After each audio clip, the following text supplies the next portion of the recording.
Y'all get hungry. Hi, this is John's dad. Welcome back to my video series on planning for and hiking the King's Trail in northern Sweden. This 420 kilometer or 300 mile trail is known as Kungsleden in Swedish. In previous videos, we talked about preparing resupply boxes and then sending them to yourself using PostNord or bus goods.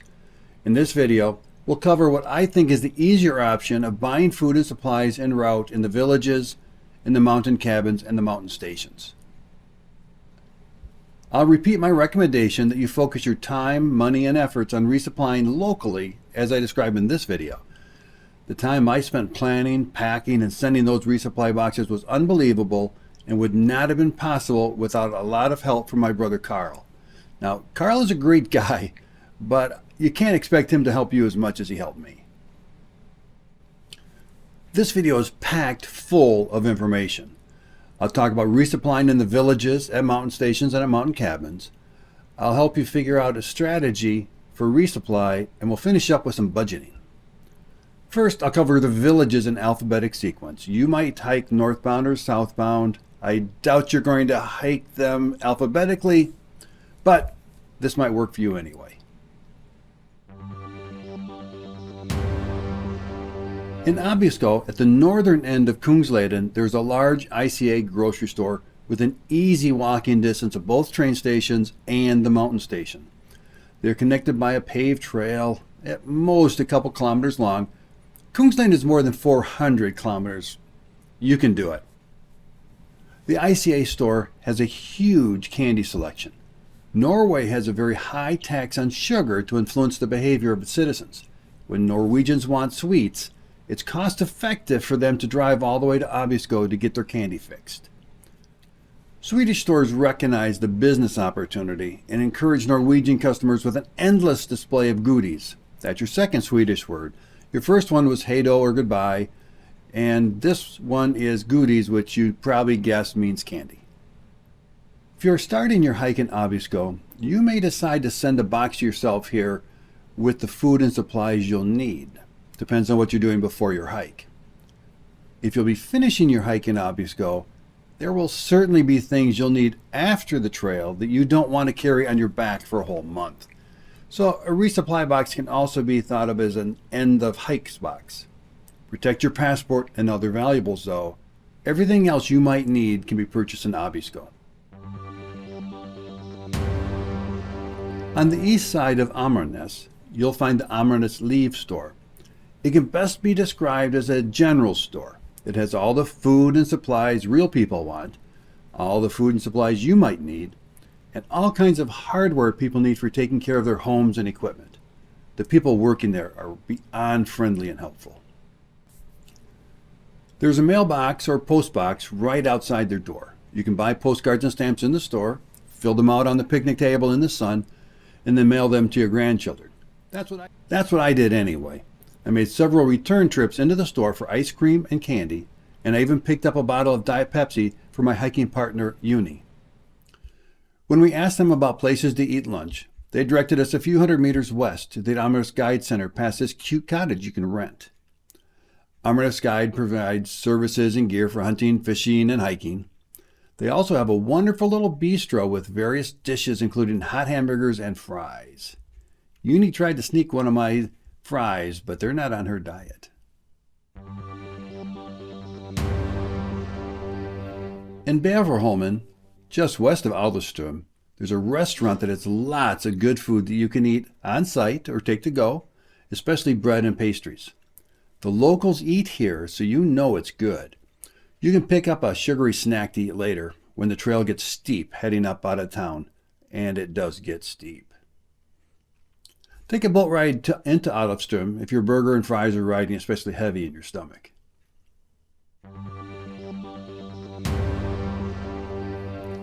The store in Adolfström will meet your resupply requirements and sell you ice cream if they are open. I was so disappointed that they were closed as we hiked past. If you remember from the previous video, I did most of my resupplies using boxes I sent in advance. While some ice cream and treats would have been nice, my food bag was already full.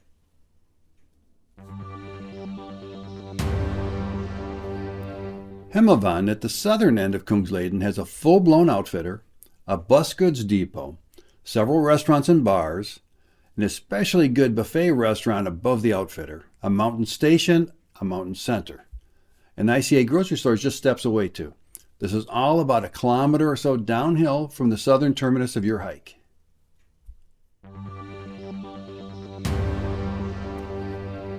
Jäckvik has an ICA grocery store with a large selection dedicated to us. It even has a Tesla charging station.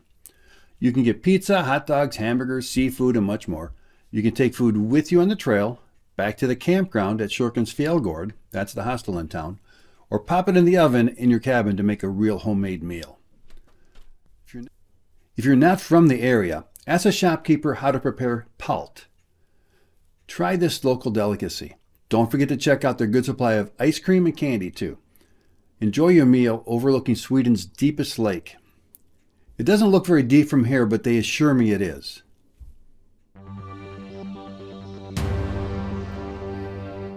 You will pass 4 mountain stations on Kungsleden. The mountain stations in Abisko and Hemavan have already been covered because they're in one of the small towns we talked about earlier.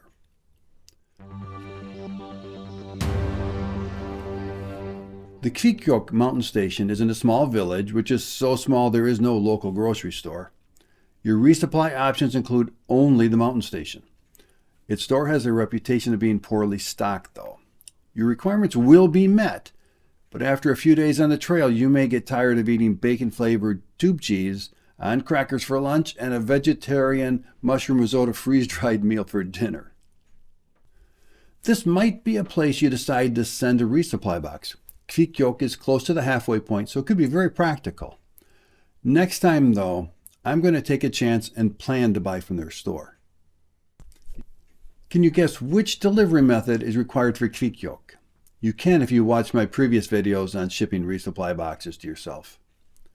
As you pass through Kvikkjokk, take some time for a snack down by the rapids. You can hear them from the front porch. Take some pictures, enjoy the view, relax in the sun. The restaurant at Kvikkjokk is run by a chef, not just a cook. It wasn't until after I cleaned my plate that I realized I should have taken a picture of my grilled trout dinner that came with garlic new potatoes and asparagus. It was as beautiful as this raspberry and blueberry cheesecake dessert.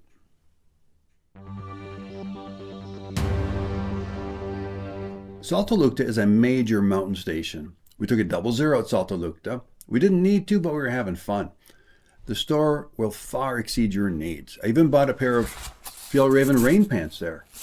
Check out my Monday mistakes to learn more about them. The breakfast and lunch at the restaurant were fantastic. I couldn't get enough. I ate dinner in their restaurant twice. Dinner time in the Sami culture is also story time, so each night someone shared an interesting anecdote about the local area and people. It made all of us strangers feel closer and warmed up the mood of the room.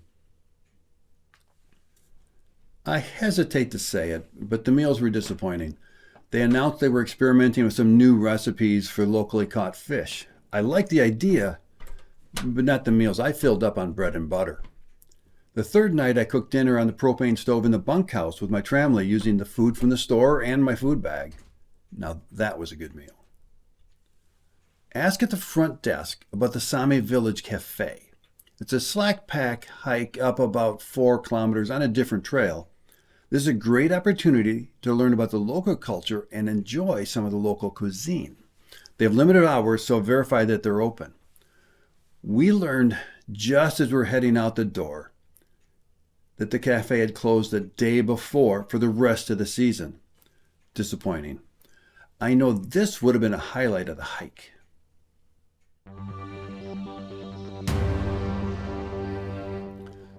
I want to include another resupply point that doesn't fit into any other category. Vuonatjviken is a private motorboat crossing with cabins and some camping on the north side of the water. The little store has some basics you can use to top off your food bag, but don't plan a full resupply there. If you make a dinner reservation in the little office, you can get a hot moose burger and fries at the restaurant. They have a full menu too, but who can pass up a moose burger and fries? Uni couldn't. Don't be put off by the initially gruff nature of the owner. He's actually quite nice when you get to know him.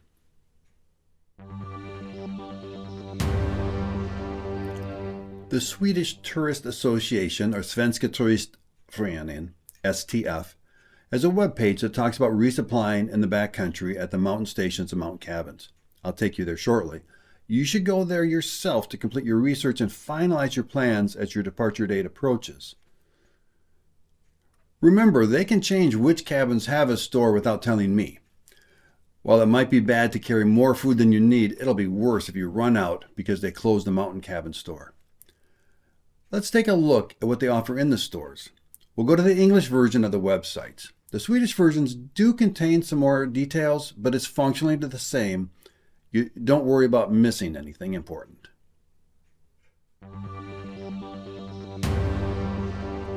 Go to the STF website and look for Mountain. Below Mountain and General Information, you'll find Shop Off the Beaten Path. I might have translated it to Backcountry Resupply or something like that, but Shop Off the Beaten Path works fine too. Here they show you a picture of the Salka mountain cabin, which happens to be one of the mountain cabins where I shopped. This is a fairly typical cabin.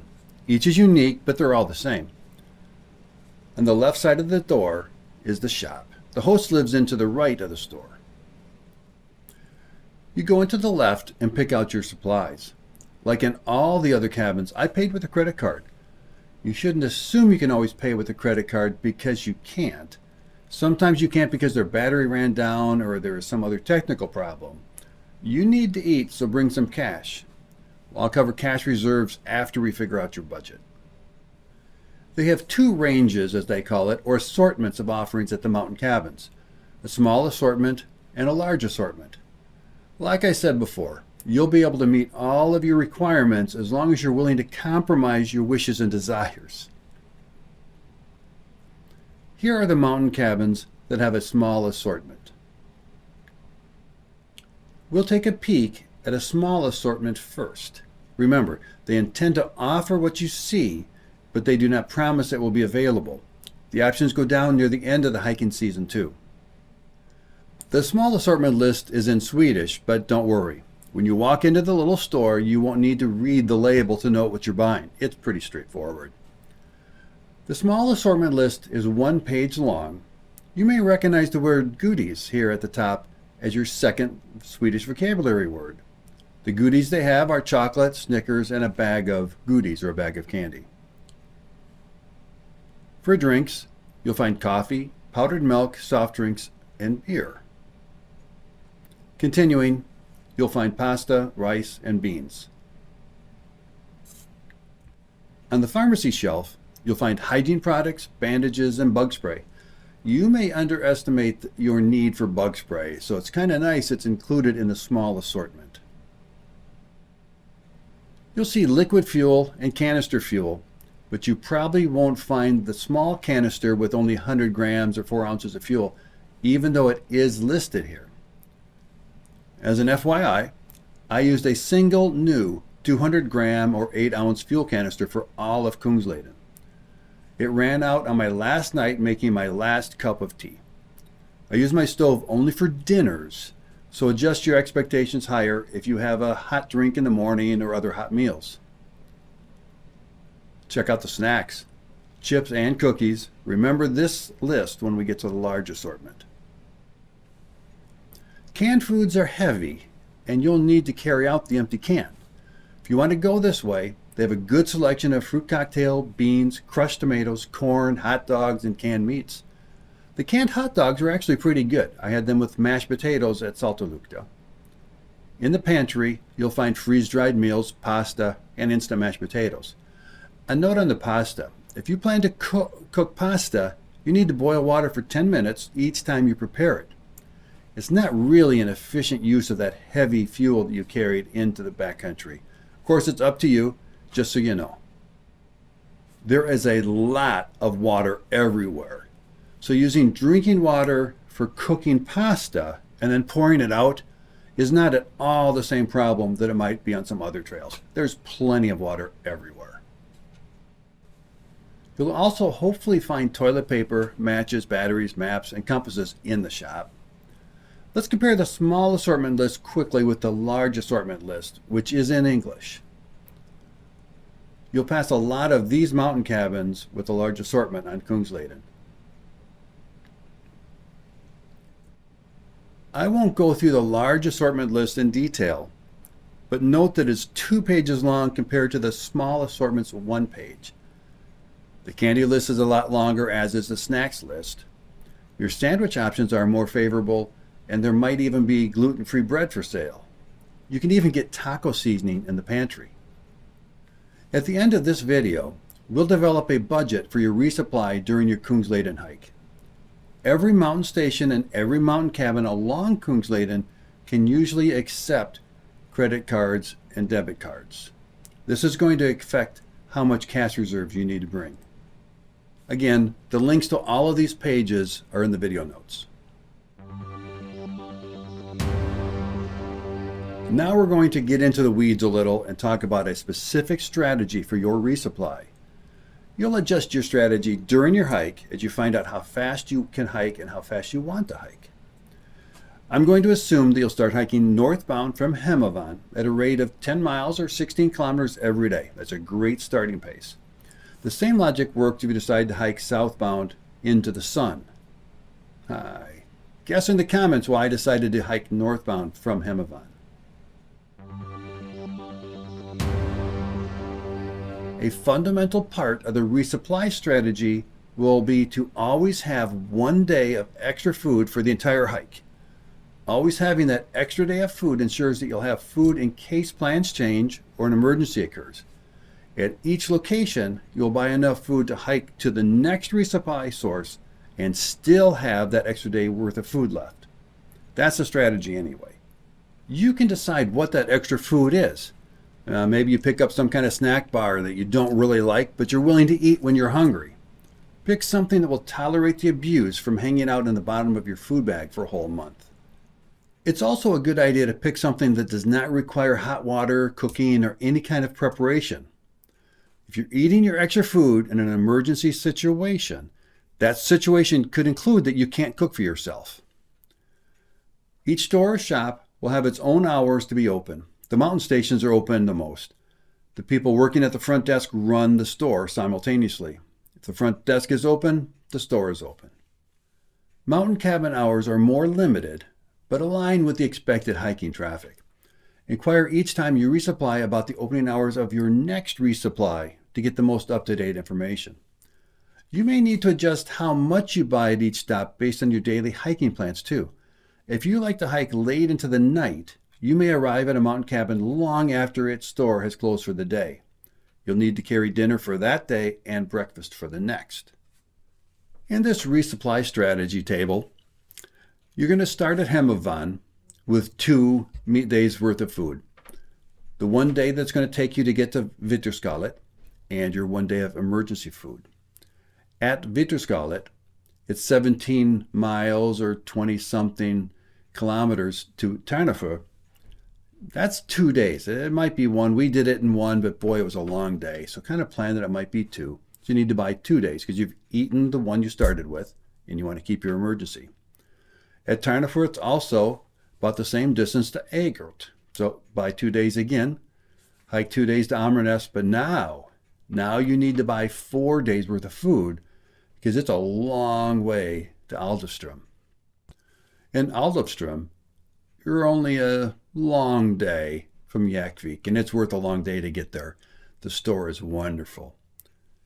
Leaving Jäckvik towards Kvikkjokk, you're going to pass Vuonatjviken, but that's a light resupply. That's not a really good resupply. So in Jäckvik, you do need to buy 4 days worth of food, and you could plan to top off with some snacks, that kind of thing at Vuonatjviken. Hey, it's hard to say. Kvikkjokk, plan to spend an extra day there, spend a 0 there. And that's how it goes all the way up to Abisko.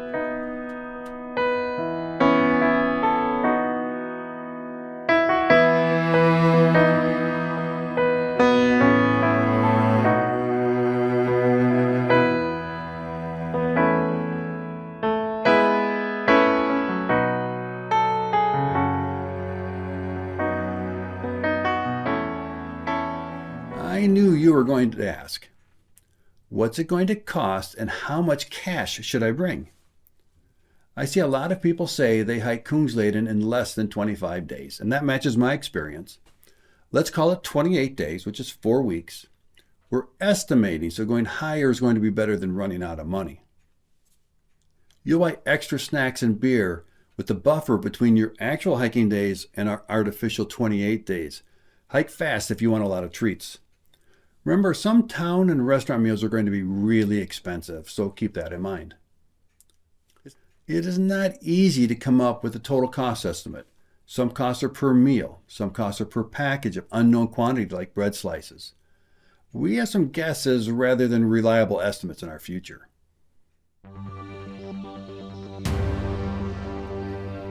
I use the assortment list provided by the STF, or Swedish Tourist Association, to come up with a menu.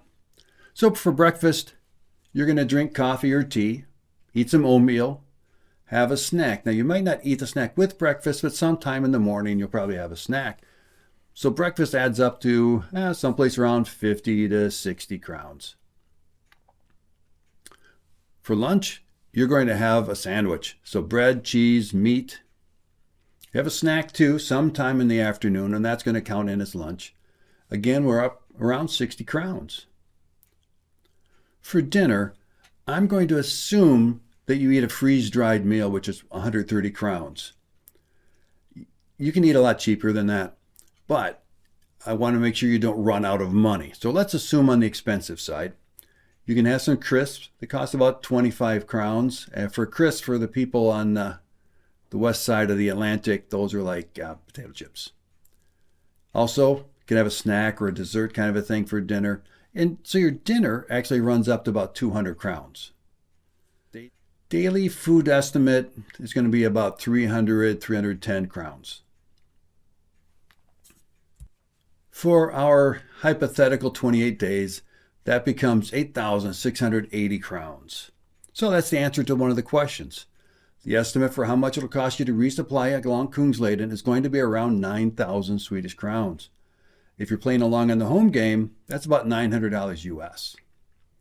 That's about $30 per day per person, and that's really reasonable.